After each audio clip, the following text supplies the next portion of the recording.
Every video and episode of the It's Cavalier podcast is made possible by my supporters over on Patreon. If you enjoy the show here today, consider signing up. You'll get early access, exclusive videos, podcasts, member shoutouts, and more.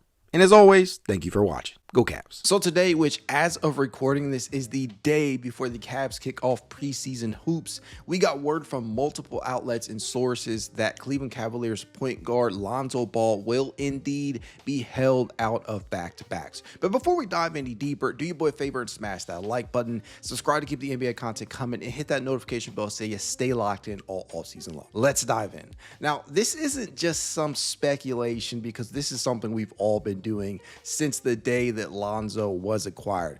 Will Lonzo play a full complement of minutes? Will Lonzo Ball miss back-to-backs? Will Lonzo Ball be managed in a specific way? And we finally have a definitive amount of clarity in regard to just how much the Cleveland Cavaliers plan on managing Lonzo and how much he is apparently going to see the court this season. And it came directly from the horse's mouth, as they say. Lonzo Ball was quoted with the following: back-to-backs are off the table for now. Doesn't mean it's off the table for the whole year, but definitely the start of the year. Now, this is a man who has not played back-to-backs, or at least both halves of back-to-backs, dating back to the 2020-21 season. That was his final year in New Orleans. That was the final year that he actually did so. The Cavs, on the other hand, have 14 different sets of back-to-backs this year, and believe it or not, that actually kicks off during the opening week of games for Cleveland. Now, in addition to being ruled out of back-to-backs as part of a big picture in season maintenance plan,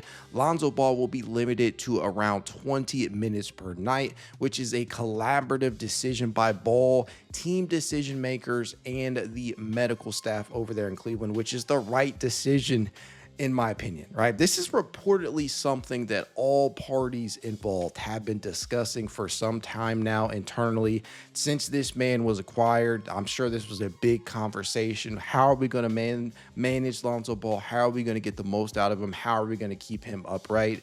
I'm sure these are all conversations that they have been having for a while. And as far as the minutes part is concerned, let's keep in mind that last year's breakout star off the Cavalier bench, Ty Jerome, only actually played 19.9 minutes per game and still managed to finish as a finalist for the Sixth Man of the Year award. That's a big thing. You don't even hit that 20-minute mark. He did play in a lot of games for Cleveland last year, but he barely cracked, or he just barely missed out on 20 minutes per game. And I say all of that to say that I do not mind them taking this type of approach with Lonzo Ball, albeit with obviously different circumstances. Ty was coming off of a season in which he was limited to all but 2 games with the ankle injury, but was never truly as injury prone as Ball has been over these past seasons, and was allowed to play in back-to-backs for the Cavs. Now, the reality here is that the Cavaliers are in hot pursuit of the franchise's second title in what just might be the most wide open the Eastern Conference has been in quite some time, probably since LeBron left for the second time during the 2017-18, or after, should I say, the 2017-18 season. The regular season, to me, does still matter, and you guys know that I'm a huge proponent of enjoying the journey, and I would still like to see Lonzo Ball log a good amount of minutes during the regular season, but I think that we can all agree that managing him and managing his minutes and games played this regular season is the best for everybody involved, because not only does it give you the opportunity to potentially keep Lonzo healthy, it also gives you the ability to evaluate some of that young talent that you have on the roster, like a Craig Porter Jr., who is coming into a pivotal season of his own. Like, can he contribute on an everyday standpoint for this Cavaliers team as that third or fourth guard for Cleveland moving forward? Keeping Lonzo Ball either on the shelf in particular games or limiting his minutes gives you that opportunity to throw Craig more time, which he obviously needs. There's probably nothing else that Craig or, there's other players on the roster that will benefit from this as well. But there's not too much else that you're going to get from Craig Porter Jr. at the G League level that that's going to really prove beneficial to a team trying to contend for a championship. So that just kind of speaks to some of the benefit of making sure that you're managing Lonzo. It doesn't just directly impact or affect Lonzo himself. It also gives you the opportunity to evaluate a lot of that young talent. And in order for them to make it to where we all believe they can, he has to not only make it to the playoffs, but he has to remain healthy during said playoffs in what could be a defining season of this dude's career. And I mean that, right? Technically, Lonzo is, I guess you could say he is in a contract year type of situation. He has a team option for the 2026-27 season.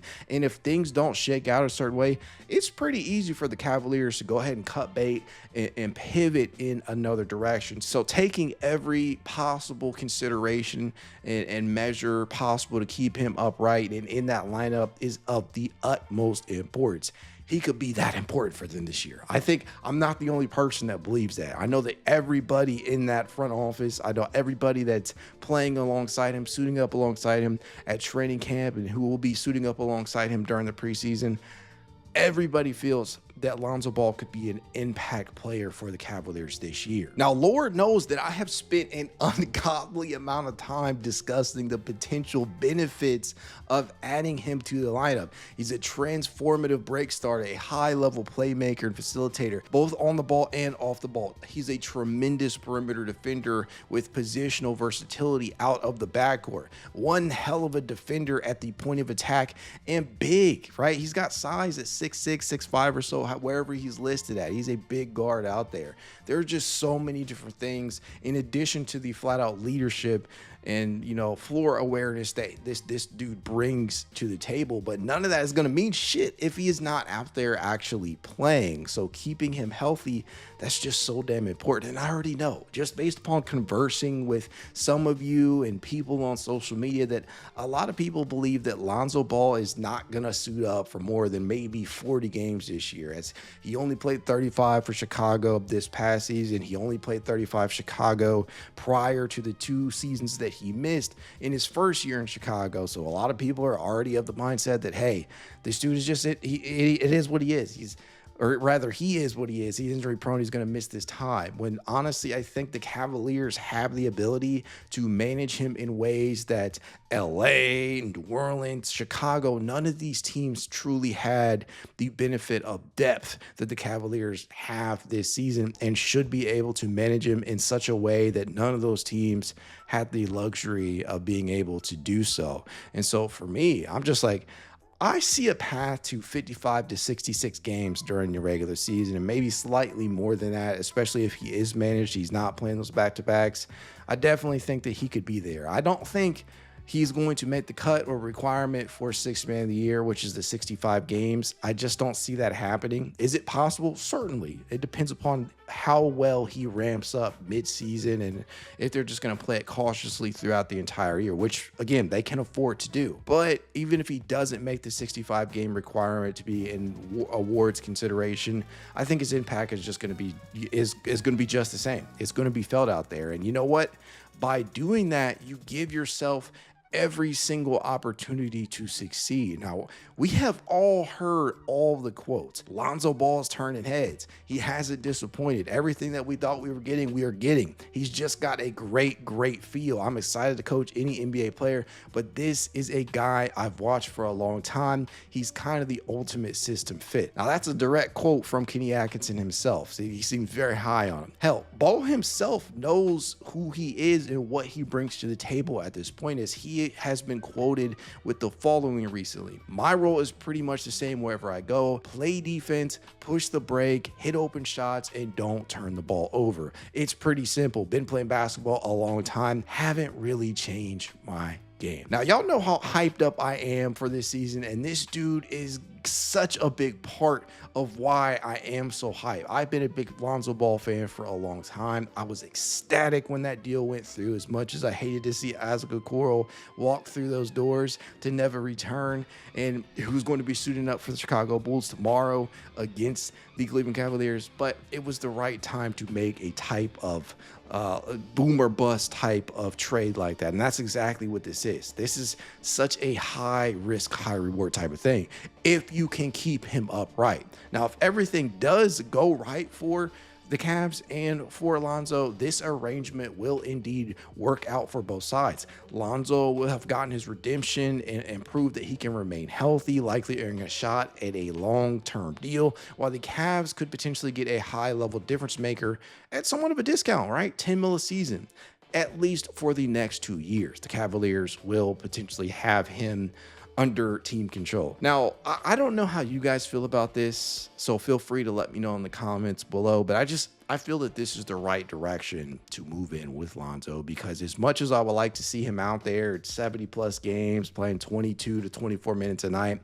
I just think that if your real goal is to win a title, and this goes honestly for many players on the roster, if the main goal is to win a title, you don't have to you don't have to do it in such a way that everybody is running themselves or grinding themselves into the ground, because honestly, we have seen that in years past. We have seen what Donovan Mitchell playing full steam ahead all 82 games that he can contribute out there. We've seen him run out of gas. We have seen the likes of Darius Garland being beaten up and brutalized out there from a physicality standpoint, whether that be a broken jaw or a poke in the eye or a smack to the face, whatever, what have you. We have seen guys play with that type of mentality, and honestly, the cautious approach is probably the best approach for this team moving forward. Hell, last year's Iron Man, Jarrett, who played all 82,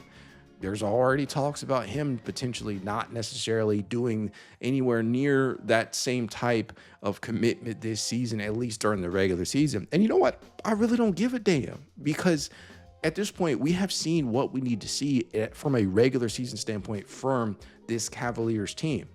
We know how good they can be, and we know as long as they get a top 3, top 4 seed in that wide open Eastern Conference, nobody's really gonna give a fuck what they do during the regular season, as long as they make it there. It's gonna be all about the production in the playoffs. It's, can the backcourt coexist on a high level? It's, can Evan Mobley take that next step, that next leap? It's gonna be whether or not guys can stay healthy from an individual perspective. It's gonna be whether or not Kenny Atkinson can not get out coached, because it's called spade a spade. Rick Carlisle out coached him in that second round. Lots of different things, lots of different individual developments that we're all going to be keeping our eye on. But I think that making smart decisions like this before the season even starts, and having a plan in place for one of your players or multiple players, it can only be a good thing. It could only be a huge benefit for this Cavaliers roster. And honestly, we have seen players, right? Your Sean Livingstons of the world come back. Ty Jerome, again, missed all but 2 games last season, came back and had a career year in the same exact type of, not the same type of player, but the same type of role that Lonzo is practically going to be given for that second unit and leading the charge there. So the precedent is set. The opportunity is there. It's just about making sure that you're playing it cautiously and you're doing it the right way. And I think that keeping him under 20 minutes, whether that be right at 19.9 like Ty, and making sure that he is not playing in back-to-backs, such a good thing. But what do you guys think about this plan? Should Lonzo Ball be held out of back-to-backs this year? Is 20 minutes or less the ideal scenario for him, or would you like to see him play slightly more? Drop your thoughts in the comments below, and don't forget to like, subscribe, and hit that notification bell for more Cavs content all season long. As always, go Cavs.